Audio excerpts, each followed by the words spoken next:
El Shaddai, El Shaddai, El Elyon Adonai.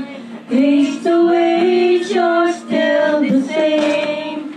By the power of thy name, El Shaddai, El Shaddai, Ekom Kana Adonai. We will praise and lift you high, El Shaddai. Through your love and through the wrath, you saved the son of Abraham. Through the power of your hand, you turned the sea into dry land. Through the outcasts on your knees, you were the God who really sees. And by your might, you set your children free. El Shaddai, El Shaddai, El Elyon Adonai. Age to age, you're still the same. By the power of thy name, El Shaddai, El Shaddai, Ekom Kana Adonai. I will praise and lift you high, El Shaddai.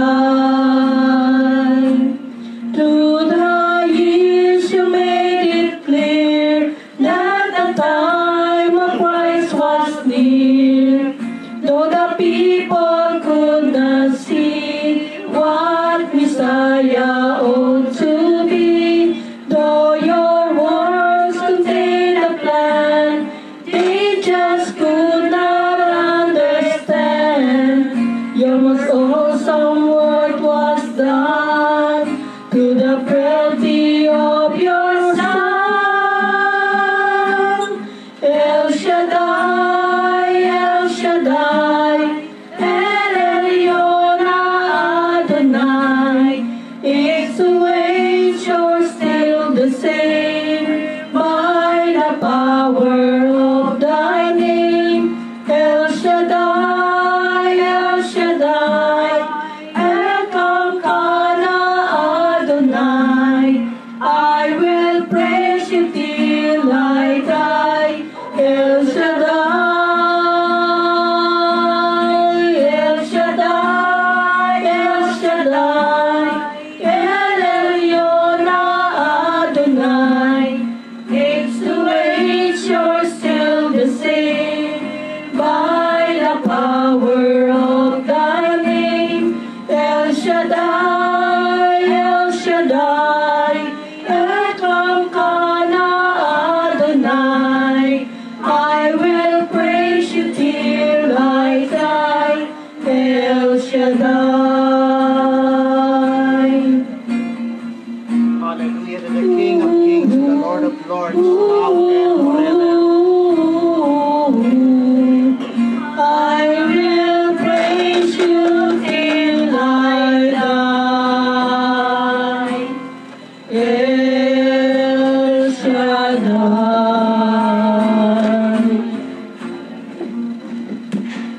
Praise God. Hallelujah. Hallelujah. Sa ngalan ng Ama, ng Anak at ng Espiritu Santo. Amen. Banal na Diyos, dakila't makapangyarihang Ama, Diyos na may likha ng langit at lupa, ng lahat ng bagay na aming nakikita at di nakikita.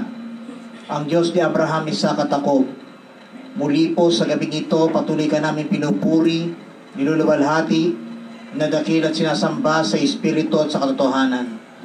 Taos puso po kaming nagpapasalamat sa iyong walang tigil na katapatan at kabutihan sa aming lahat, upang kami po'y handang matutong lumakad sa iyong kabanalan at katwiran.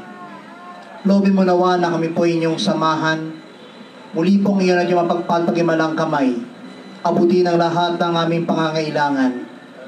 Pagalingin ang mga may karamdaman at sakit sa ngalan ni Kristo Jesus. Yaong pinanginat at bibigatan, inyong pag-aanit palakasin sa ngalan ni Kristo Jesus. at ang lahat ng kahilingang itataas sa inyong pagkaloob at tugunin sa ngalan ng aming Panginoon. Pagpalay mo po higit sa lahat ang bawat oras at ang mabuting balitang ating ihahatid upang ito'y magbigay sa amin ng liwanag sa lahat ng makikinig at makakarinig nito, na siyang maging daluyan ng iyong mga tanda, himala, kababalaghan, kapangyarihan at walang tigil na biyaya at pagpapala. Ito po ang aming samot dalangin sa pangalan ng aming Panginoong Yesus.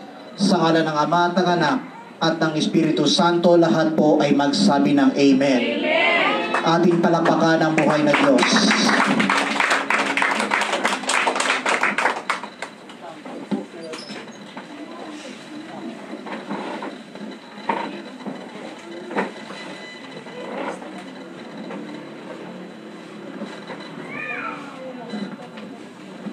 Sumainyo ang Panginoon. Brothers and sisters, our reading for this coming Sunday, 21st Sunday in Ordinary Time, is taken from the Gospel of our Lord Jesus Christ according to St. Matthew, chapter 16, verses 13 to 20. Ebanghelyo ay kay San Mateo, 13 kabanata, simula talatang 16 na kabanata, simula talatang 13 hanggang 20. At ganito po mababasa sa wikang Ingles. When Jesus came to the region of Caesarea Philippi, he asked his disciples, "Who do people say the Son of Man is?" They replied, "Some say John the Baptist, others say Elijah, and still others Jeremiah or one of the prophets. But what about you?"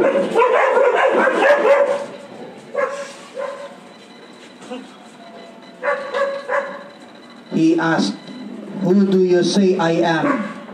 Simon Peter answered, "You are the Christ, the Son of the living God." Jesus replied, "Blessed are you, Simon, son of Jonah, for this was not revealed to you by man, but by my Father in heaven. And I tell you that you are Peter, and on this rock I will build my church, and the gates of Hades will not overcome it. I will give you the keys of the kingdom of heaven. Whatever you bind on earth will be bound in heaven, and whatever you loose on earth will be loosed in heaven." Then he warned his disciples not to tell anyone that he is the Christ. Purihin natin ang malakasang buhay na Diyos.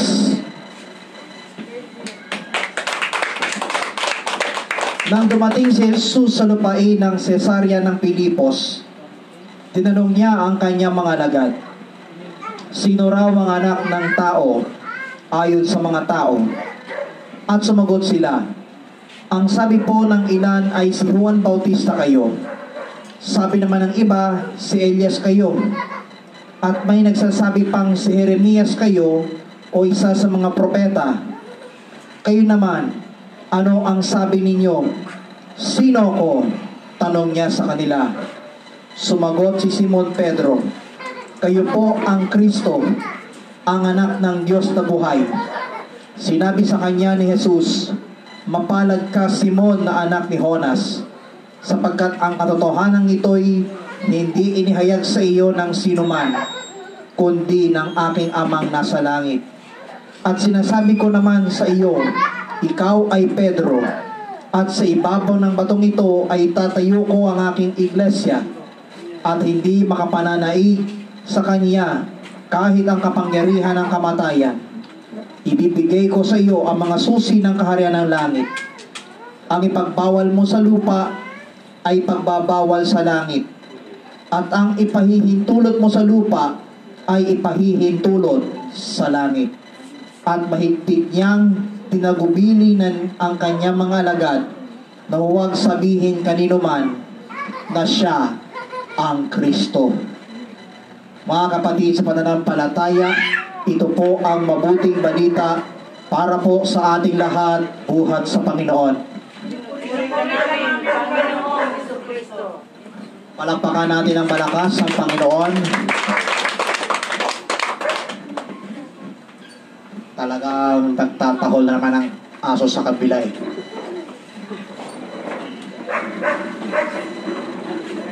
Anyways, isang pinagpalang gabi po sa inyong lahat. Pinagpalang gabi naman. Mahina yata. Pinagpalang gabi po sa inyong lahat. Pinagpalang gabi din, Brother Ryan, America. At pinagpalang gabi, umaga, tanghali, ang aking bati sa inyo lahat. Saan man dako kayo nandoroon, anuman ang inyong pinagkakabalahan sa mga oras na ito, tandaan po ninyong lahat, kapag pinakinggan mo, inunawa ninyo at isinabuhay ang mensahe at kapahayagan ng Diyos na ibinabahagi ng inyong lingkod, tiyak, may magandang bagay ang darating at naghihintay sa inyong tahanan. Purihin natin ang malakas ang Panginoon. Doon nakaraang Miyerkules, doon sa aking napuntahan sa South Signal, Quirinos Extension Corner, Espadilla, ibinahagi ko po yung preaching password na bind, believe, invitation, nothing is impossible, and doing good. So ito po ang ikalawang serye ng ating ulo ng mga makalangit na balita. Tatawagin ko pong to bind and to loose. Sabi ng bata, bye, bye, bye. Hallelujah. Napagnilayan po natin ang unang password ng salita ng paksang to bind and to loose, ang salitang bind. Yan po ang unang password ng paksang ito, to bind and to loose. Pagnilayan po natin, kaugnay ng natunghayan nating ebanghelyo. Doon sa Cesarea ng Pilipos, ang Panginoong Yesus ay nagtanong sa kanyang mga alagad, sino nga ba ang anak ng tao ayon sa mga tao? Kanya-kanya mga sagot. Ang sabi po ng ilan ay si Juan Bautista kayo. Sabi naman ng iba, kayo'y si Elias. At may nakapagsasabi pang si Jeremias kayo o isa sa mga propeta. Sabay tanong ulit ng Panginoon, ngunit kayo, ano ang sabi ninyo? Sino ako? Si Pedro ang sumagot, kayo po ang Kristo, ang anak ng Diyos na buhay. Natuwa ang Panginoon at sabay wika, mapalad ka, Simon, na anak ni Jonas, sapagkat ang katotohanan ito ay hindi inihahayag sa iyo ng sino mang tao, kundi ng aking amang nasa langit. At sinasabi ko sa iyo, ikaw ay Pedro, at sa ibabaw ng batong ito ay itatayo ko ang aking iglesia, sa sarili natin simbahan, at hindi makapananaig sa kanya kahit ang kapangyarihan ng kaawa o kamatayan. Ibibigay ko sa iyo ang mga susi ng kaharian ng langit. Ang ipagbawal mo sa lupa ay pagbabawal sa langit, at ang ipahintulot mo sa lupa ay ipahihintulot sa langit. Purihin si Yahweh El Shaddai na malakas. Now, ang password na ibig ko pong ibahagi sa inyo ay ang salitang loose. L-O-O-S-E.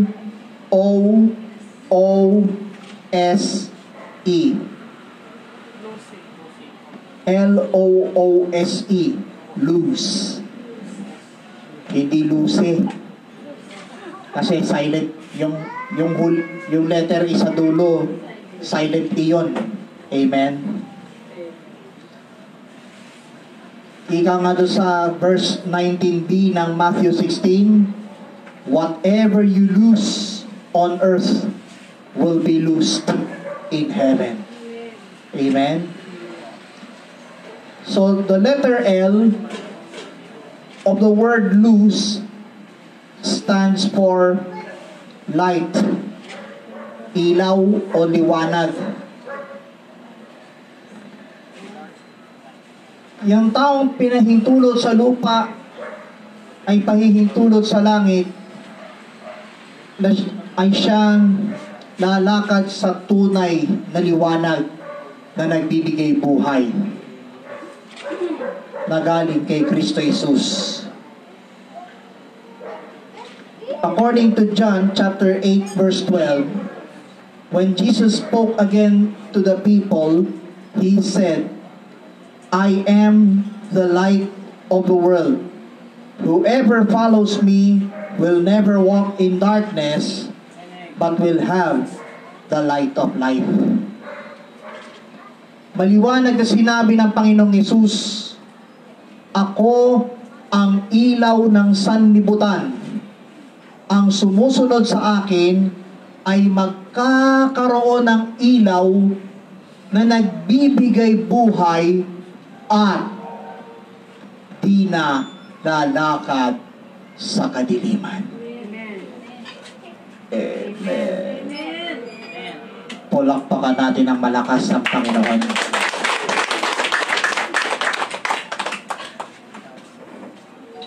Kapag pinahihintulot na sa langit yung ipinahintulot sa lupa, that means yaong sumusunod kay Kristo ay magkakaroon ng liwanag na nagbibigay buhay. Kaya may title ng radio drama sa ating himpilan Liwanag sa Landas ng Buhay. Sino sa inyo nakinig ng Liwanag sa Landas ng Buhay? Ako. 2, 3 yata nakikinig Kapatid, friendship, ka-prayer partner, katuwang, lalo na kayo mga nakatira dito sa tahanan ng Mabunga family na may mga kanya-kanya mga kinabubuhay, kahit kayo mga abala sa inyong pinagkakabalahan, pagpatak ng 10:30 ng umaga, pakinggan yung maigi. Yung mga buhay na patotoo na isinasadulas sa radio. At pag narinig nyo, tsak, kukurot sa inyong puso ang mga buhay, yung mga liham, kasaysayan ng buhay na patotoo na isinadula sa radio upang pati kayo ay mapuspos ng kapangyarihan ng banal na Espiritu. Amen. Palakpakan natin ang Panginoon. Alam niyo po, habang ako'y nagbabasa ng Ebanghelyo, halos magkanda-ingay ang aso kapag may umakit ng isa pang aso na galing sa baba. Alam niyo, sabi ng demonyo, ayan, na-distract ka na. Habang nagbabasa ka ng Ebanghelyo, ang sabi naman ng Panginoon, ang mga anghel ng Diyos ang bahalang pumigil. Huwag ituloy mo lang ang pagbabasa ng Ebanghelyo. Hindi importante yung kahol ng aso sa kanyang kapwa-aso. Ang importante ay ang mabasa mo ang nilalaman ng mabuting balita. Amen. Ang Ang iba, lumalakad sa kadiliman. Bakit? Bakit namumuhay pa ang tao sa dilim? Gusto niya eh. Sapagkat namumuhay sa baluktot na pamumuhay. Kaya yung kapatid ni Sister Juliet, salamat sa Panginoon kung hindi natunton ng mga alagad ng batas, yun nga lang, huli sa kamay ni El Shaddai, huli pero hindi kulong. Purihin natin ang Panginoon. Mabuti pa si El Shaddai eh. Marunong manghuli ng mga taong nasa baluktot na pamumuhay. Kung hindi dumating ang kamay ng Panginoon, malamang himas rehas na. Amen? Pero pasalamat siya kay El Shaddai. Nahuli siya, pero hindi kulong. Amen. Anong ibig sabihin? Dahil sa kamay ng liwanag ni Kristo, namuhay siya sa tunay na liwanag tungo sa landas ng buhay. Amen. So yan ang letter L ng salitang luz. Light, liwanag. Mulit yung bata. Hallelujah. The first letter O ng salitang luz stands for order. Order. According to the letter to Hebrews chapter 11 verse 7, by faith Noah, when warned about things not yet seen, in holy fear built an ark to save his family. By his faith he condemned the world and became heir of the righteousness that comes by faith. Itong si Noah, namuhay ng may pananampalataya at matuwid. Bagamat yung mga taong in-encourage niyang pumasok sa daong, hindi nakinig sa lingkod ng Diyos na si Noah, na siyang inutusan ni Yahweh na gumawa ng arko dahil ang mundo ay gugunawin ng baha. Amen? Ito mga tao, nagkakasiyahan. Ang problema, walang paki sa panawagan ng Panginoon through the ark of His servant Noah. Sino lang ang nakaligtas at nandun sa loob ng daong? Si Noe at ang kanyang pamilya at ang mga alagang hayop. Bakit sila lang ang nakaligtas? Sapagkat sila'y namuhay ng matuwid at may pananampalataya. Imagine po ninyo, yung mga taong nagkakasiyahan, nagsasayawan, nagtutugtugan, hanggang sa di nila namalayan, biglang bumuhos ng matinding ulan. Kulog, hamog, at rumaragas ang baha. At sila'y pawang tinangay. Para silang tinangay ni Ondoy. At ni Yolanda. Bakit kamo? Sapagkat sila'y namuhay na matigas sa ulo. Pero itong si Noah, na lingkod ng Panginoon, siya, pati ang kanyang asawa, mga anak, pati yung asawa ng kanilang mga anak, at ang mga pares-pares na mga hayop, sila'y ligtas na nakarating sa daong ni Noe. Bakit? Sapagkat namuhay silang may pananampalataya sa Diyos. Kaya, bato-bato sa langit ang tatamaan ng mensahe kapahayagan ng Diyos. Huwag mahihiyang ibahagi ang kabutihan ni Yahweh El Shaddai.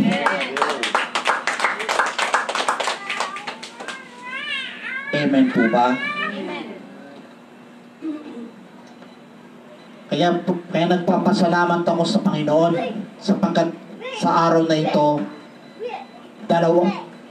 bukod yung hinayuan ko ng Miyerkules doon sa South Signal, napuntahan ko yung Central Bikutan na kasalukuyang na ine-NPG pa, na NPG. Mabuti na lang at ang tumugtog yung asawa ni Sister Juliet, si Brother Joel. Yan nga lang, dinadaan pa sa biro. Purihin natin ang malakas ang buhay na Diyos. Amen! Kanina, nag-talk ako doon sa Central Bikutan na kasalukuyang NPG at ang tinapik ko, yung tinapik ko noong Miyerkules. Yung To Bind and to Loose Series 1. At nakarating ako dito kanina, eksaktong alas 6, yun nga lang, hindi pa gaano kadilim. Bakit kamo? Sapagkat nandyan pa rin ang liwanag ng Diyos. Amen? Salamat sa isang pumalakpak. Amen? Tandaan po natin ang salitang loose para hindi tayo matalo. Letter L stands for light. Letter O stands for another letter O of the word loose stands for obedience. Sabihin niyo salitang obedience.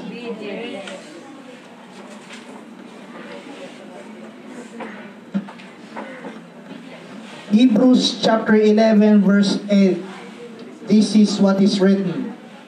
By faith, Abraham, when called to go to a place he would later receive as his inheritance, obeyed and went, even though he did not know where he was going. Sa pamamagitan ng pananampalataya ni Abraham, mga kapatid sa pananampalataya, nang siya'y tinawag ng Panginoon upang pumunta sa dako na kung saan mayroong matatanggap bilang kanyang mana. Sumunod at pumunta kahit hindi pa alam kung saan pupunta. Ganyan ang pananampalataya ni Abraham. Hindi alam kung saan ang pupuntahan, pero siya'y tinulungan ng Panginoon upang para matunton ang dako kung saan matatanggap niya bilang kanyang mana. Amen. Alam niyo po, isang pasasalamat ko sa aking buhay na Diyos sapagkat after ng matagumpay na 39th anniversary sa Luneta, by the grace of God,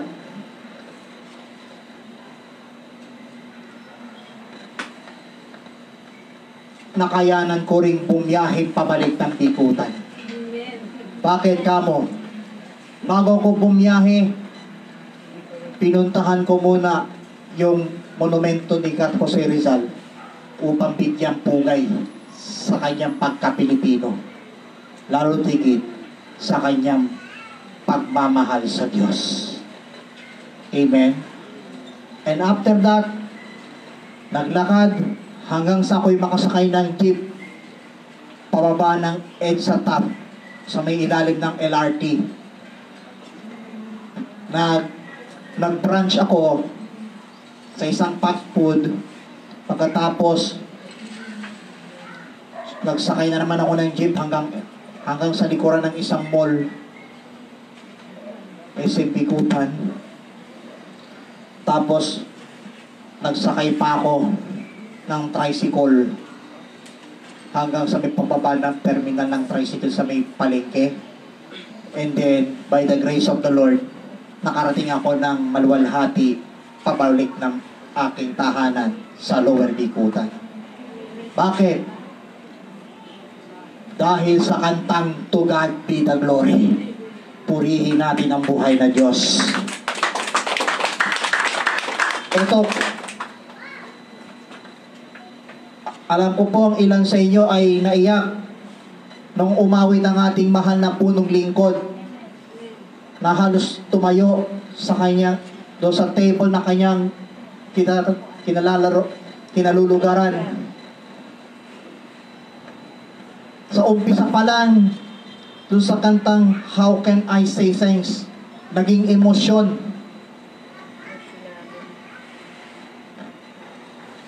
And by the grace of God, ang kanyang pagkanta, loud and clear. Kahit ilang ulit mag-cut at mag-go yung live stream ng Delta Broadcasting System YouTube channel. Bakit kamo? Sapagkat kumikilos ang mga anghel ng Diyos upang patuloy na maging tagumpay ang magdamagang pagdiriwang. Amen? Dahil sa pagsunod sa kalooban ng Panginoon. So that's the second O of the word lose, obedience. Amen? We go to the next letter of the word lose. Letter S of the word lose. It stands for seed of faith. Binhi ng pananampalataya. Saan ko po hinango? Matthew chapter 17 verse 20. He replied, "Because you have so little faith, I tell you the truth. If you have faith as small as a mustard seed, you can say to this mountain, move from here to there, and it will move. Nothing will be impossible for you."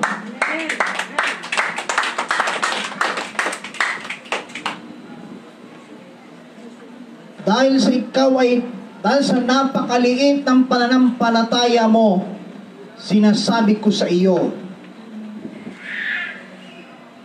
kung may pananalig ka na kasing liit ng butil ng mustasa, sasabihin mo sa bundok na yan, lumipat ka diyan mula din at kikilos yun. Sapagkat walang imposible para sa iyo buhat sa Diyos. Salamat sa ilang pumalakpak.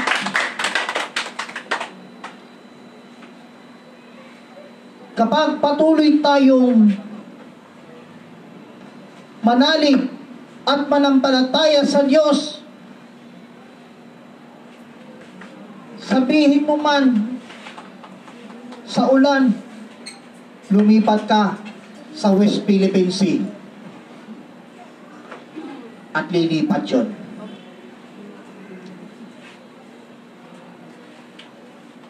Diba? Kung may pananampalataya ka. At kapag meron kang pananalig at hindi ka nag-aalinlangan, lahat ng kikitain mo, ibigay mo sa Diyos. Natatandaan niyo po yung binatang mayaman?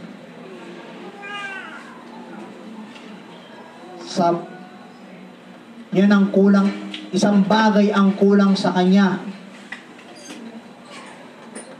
na hindi sinunod sa ipinagawa ng Panginoon. Ano yon? Ipagbili ang ari-arian at ibigay sa mga dukha yung pinagbilhan at magkakaroon ka ng kayamanan sa langit.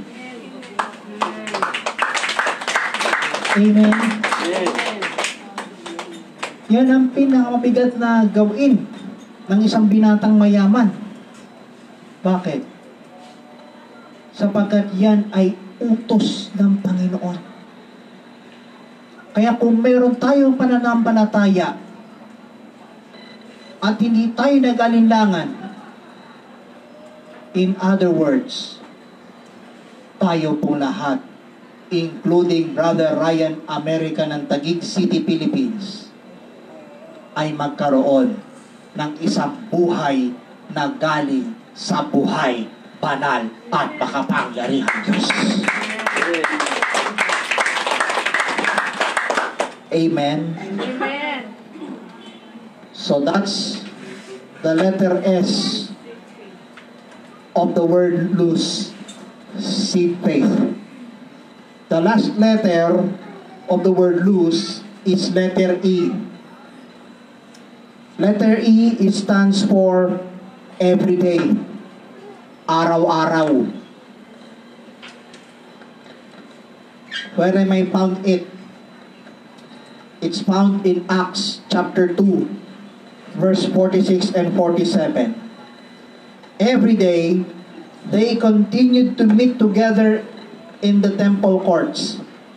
They broke bread in their homes and ate together with glad and sincere hearts, praising God and enjoying the favor of all the people. And the Lord added to their number daily those who were being saved. Araw-araw, nagtitipon-tipon sa temple courts, nagpipiraso ng tinapay sa kanilang tahanan at kumain ng may galak at sinserong puso. Amen. Ano pa? Nagpupuri sa Diyos at nagsaya ayon sa pabor ng mga tao at idinadagdag ng Panginoon ang bilang ng mga tao araw-araw yaong mga naligtas.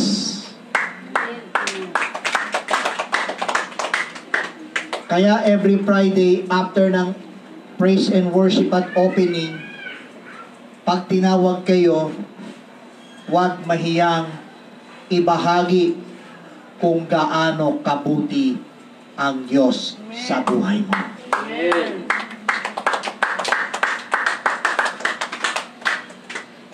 Kahit anong dialekto na iyong winiwika, ikaw ay Ilocano, Ilonggo, Chavacano, Cebuano, Panggalatok, tama ba yun? Pangasinense, etc., etc. Maraming ititira. Ang mahalaga, kapatid, friendship, ka-prayer partner, katuwang, ipagsigawan mo kung gaano kabuti ang Panginoong Diyos sa buhay mo. Amen. Purihin natin ang Panginoon ng malakas. Amen.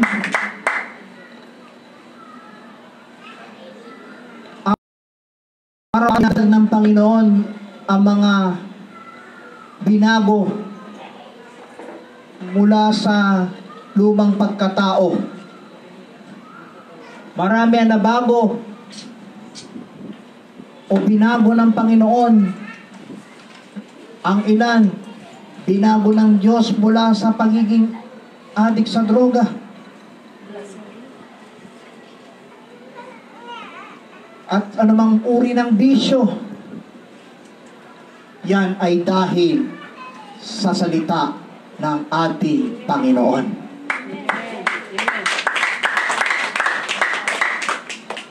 Kaya patuloy na ibahagi sa kapwa kung paano pinagpapala ni Yahweh El Shaddai ang Mabunga family.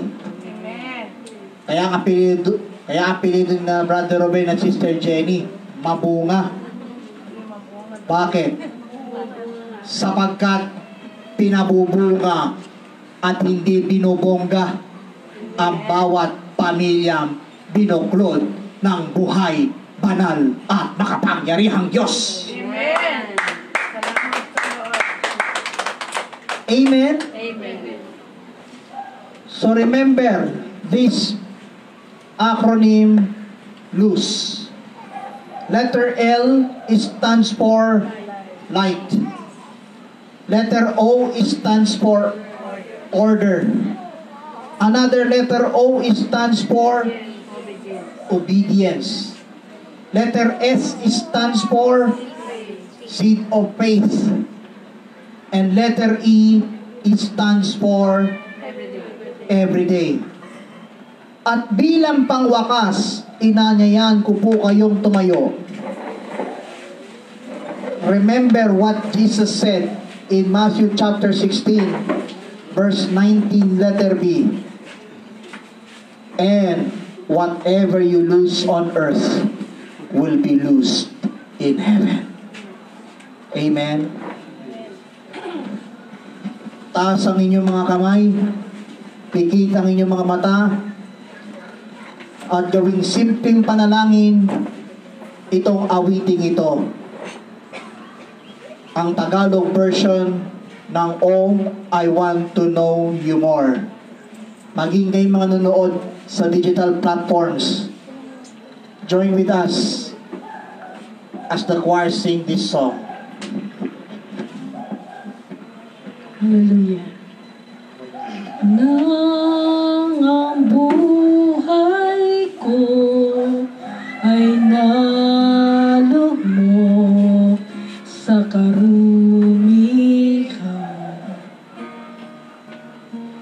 at ang isip ay inanod ng kamunduhan.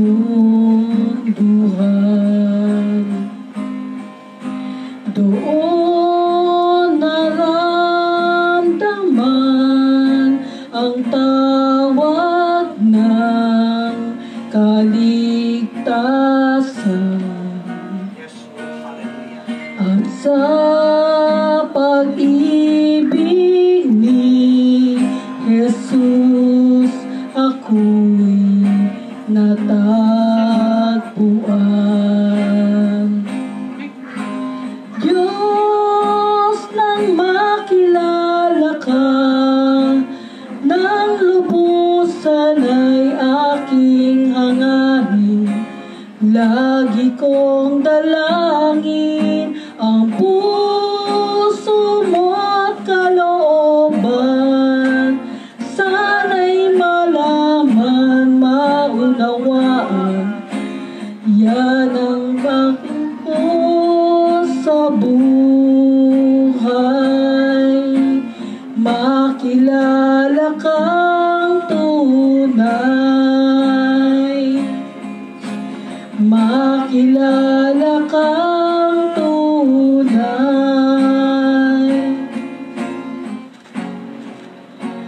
Kung mawawala ang sigla sa buhay ko,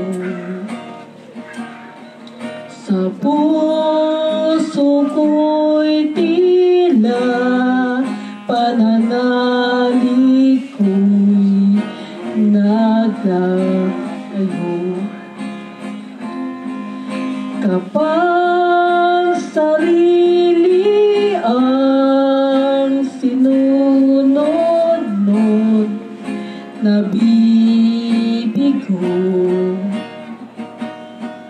sa paglapit ko'y muli sa Diyos, niligtas ako. Diyos, nang makilala ka, nang lubusan ay aking hangarin, lagi kong dalangin, ang puso ko'y binigyang buhay, ikaw ay namatay, muling nabuhay, kung kaya't ang nais ko, makilala kang tunay, makilala kang tunay. Kilala kang tunay.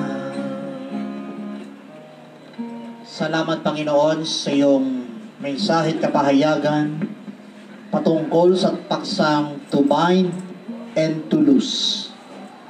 Naway magsilbing aral itong mensaheng ito. Nawa patuloy na pagpala ang bawat isang na nandirito, maging yaong mga nakatunghay sa digital platforms, sa YouTube, Facebook, at maging sa Twitch. Patuloy niyong pagpalain, sundan ang inyong mga tanda, himala, kapabalaghan, kapangyarihan at walang tigil na biyaya at pagpapala. Pagpalay mo po sina Brother Ruben and Sister Jenny Mabunga at ang buong sambahayan na nandirito. Pagpalay mo po ang nagtaguy dito, kasama ang mga awit at manunugtog, at maging ang ilang mga kapitbahay na patuloy na namin ini-encourage na makiisa dito sa dakong ito tuwing Biyernes. Patuloy pong pagpalain at pagpalain ang kanilang mga ikabubuhay. Sundan ang inyong mga tanda, himala, kababalaghan, kapangyarihan at walang tigil na biyaya at pagpapala. Ano man ang kanilang mithiin at kaloob na kanilang minimithi galing sa kanilang puso, amin pong inaangkin na lahat sila ay answered prayer. This we ask, O Lord, together with the intercession of the Blessed Virgin Mary and all the angels and saints in heaven, in the mighty name of your one and only Son, our Lord Jesus Christ, who live and reign with you in the unity of the Holy Spirit, God forever and ever, and all together say Amen. Amen. Taas ang inyong mga kamay. Itong sisigaw nyo pagtapon ko. Mapalad ako. Okay, ulit pa ng malakas. Mapalad ako! Mapalad ako! Mapalad ako! Mapalad ako! And may the Lord God bless us all, now and forever, in the name of the Father, and of the Son, and of the Holy Spirit. Amen and amen. Let's give Him thanks with a grateful heart. We with a grateful heart, give thanks to the Holy One. Give